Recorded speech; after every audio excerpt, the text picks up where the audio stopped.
Hi, and welcome to the Ask Dr. Angela podcast with everyone's favorite OBGYN, Dr. Angela Jones. Have you ever been too embarrassed or shy to ask your own doctor about your, girl parts? Well, you've come to the right place to get straight answers. Feel free to ask Dr. Angela anything women's health related. Obstetrics and gynecology? She keeps it real. Pregnancy? She's been there, done that. Menopause? She'll get you through. Young or old, Dr. Angela's got you covered, girl. Now here's Dr. Angela. What's good, people? This is Dr. Angela, everyone's favorite OBGYN, and I would like to officially welcome you to episode 296 of the Ask Dr. Angela podcast. You all know people were asking, I'm telling, and I recently got a pretty interesting query about vaginal rejuvenation.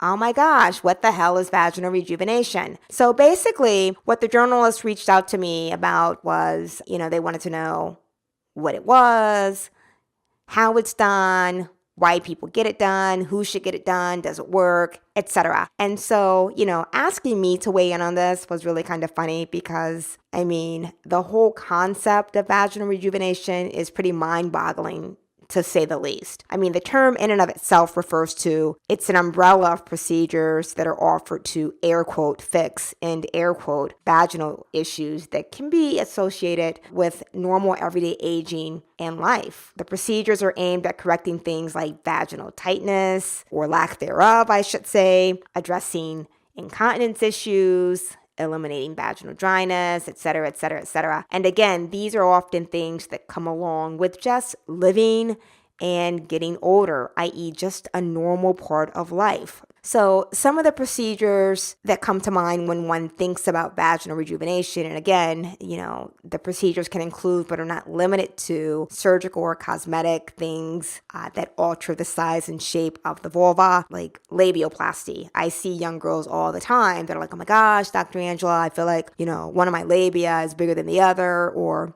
my labia are too big. Can you help me? And quite frankly, most of the time, like 99% of the time, the labia are completely normal. There are so many variations of normal. It's not even funny. So as a physician, it's, my responsibility and my colleagues' responsibilities to really help to educate people about what normal anatomy looks like, because normal covers many different things and is a very large array and spectrum, so to speak. So, most of the cosmetic procedures that are done under this, again, umbrella of vaginal rejuvenation have to do with individuals being displeased or not happy with how certain parts of their body look, or perhaps they're not happy with how their body is perceived by others. And again, what's really interesting is that in the realm of female anatomy, specifically where vulvas and vaginas are concerned, again, there are many, many, many different variations of normal. So some of these techniques that are on the market are not being endorsed by the FDA, i.e. there's like a laser and ultrasound guided technique that's currently on the market to help to relieve dry vagina, help you get your lubrication back, help you to get a tighter vagina, etc. I'd be really leery, without going into any product names. You guys can Google and figure out what I'm talking about. But I would be really careful when you try to modify or alter that which in most cases is just a normal part of the aging process. Women really, in my opinion, need to learn to appreciate their bodies. And this comes through open discussions of what normal is or isn't, and knowledge of just the general changes that women's bodies go through as we age. Also keep in mind with any of these vaginal rejuvenation procedures that it's surgery, and there's always a risk associated with any sort of surgery. Who should or shouldn't get this done? That's an individual call. And whether or not these procedures work, it can be very hit or miss. So, if you're out there and you're considering any sort of vaginal rejuvenation procedure, I would use extreme caution, with the realization that you may end up worse off than you started, and that no procedure is ever going to entirely return things back to exactly as they were.